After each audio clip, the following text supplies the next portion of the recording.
Dalam nama Bapa dan Putra dan Roh Kudus, amin. Shalom dan salam damai kepada saudara dan saudari dimanapun Anda berada. Selamat bertemu kembali di ruangan santapan firman Tuhan. Bersama kita mendengar dan merenungkan sabda Tuhan dari Injil Lukas bab 11 ayat 47 hingga 54. Celakalah kamu sebab kamu membangun makam nabi-nabi, tetapi nenek moyangmu telah membunuh mereka.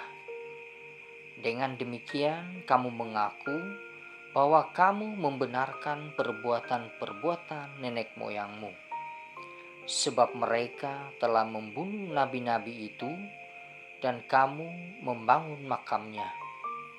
Sebab itu hikmat Allah berkata, Aku akan mengutus kepada mereka nabi-nabi dan rasul-rasul, dan separuh dari antara nabi-nabi dan rasul-rasul itu akan mereka bunuh dan mereka aniaya, supaya dari angkatan ini dituntut darah semua nabi yang telah tertumpah sejak dunia dijadikan, mulai dari darah Hebel sampai kepada darah Zekaria yang telah dibunuh di antara mazbah dan rumah Allah.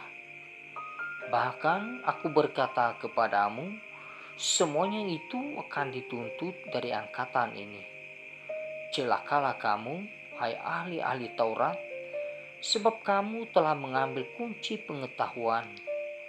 Kamu sendiri tidak masuk ke dalam, dan orang yang berusaha untuk masuk ke dalam kamu halang-halangi. Dan setelah Yesus berangkat dari tempat itu, ahli-ahli Taurat dan orang-orang Farisi terus-menerus mengintai dan membanjirinya dengan rupa-rupa soal. Untuk itu, mereka berusaha memancingnya supaya mereka dapat menangkapnya berdasarkan sesuatu yang diucapkannya. Injil Tuhan, terpujilah Kristus. Seorang penulis asal Amerika Syarikat yang bernama Helen Keller pernah berkata, dalam setiap keindahan selalu ada mata yang memandang. Dalam setiap kebenaran selalu ada telinga yang mendengar. Dalam setiap kasih ada hati yang menerima. Saudara dan saudari, kebenaran merupakan suatu hal yang sangat penting dalam hidup. Seperti yang dikatakan Helen Keller, selalu ada telinga yang mendengarkan dalam setiap kebenaran. Tetapi kebenaran dari Kristus tidak hanya untuk didengarkan saja. Kebenaran itu juga harus diterima. Nah, saudara dan saudari, bacaan Injil hari ini mengisahkan tentang kebenaran sejati. Kebenaran yang berasal dari Tuhan Yesus. Tuhan Yesus menegur ahli-ahli Taurat dan orang-orang Farisi karena mereka membunuh para nabi. Mereka tidak menerima pesan para nabi dan tidak bertobat. Mereka juga bertanggung jawab atas penolakan dan penyingkiran Tuhan Yesus. Mereka buta karena kesombongan mereka, karena pengetahuan mereka akan kitab suci.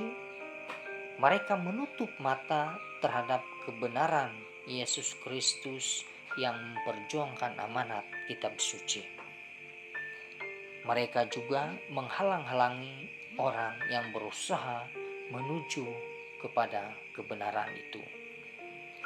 Saudara dan saudari, kita pun mungkin seringkali menjadi seperti orang-orang Farisi dan ahli-ahli Taurat. Kita sering menutup diri dari kebenaran. sehingga menjadi penghalang bagi orang lain yang sungguh-sungguh ingin mencari kebenaran. Saudara dan saudari, bacaan hari ini menyadarkan kita agar tetap terbuka terhadap kebenaran serta kasih karunia yang telah diberikan Allah kepada kita, sehingga kita pun dapat membagi dan mengungkapkan kebenaran kepada setiap orang dan menjadi bekal bagi kita untuk menjadi orang yang jujur dan diberkati oleh Allah. Tuhan memberkati. Dalam nama Bapa dan Putra dan Roh Kudus. Amin.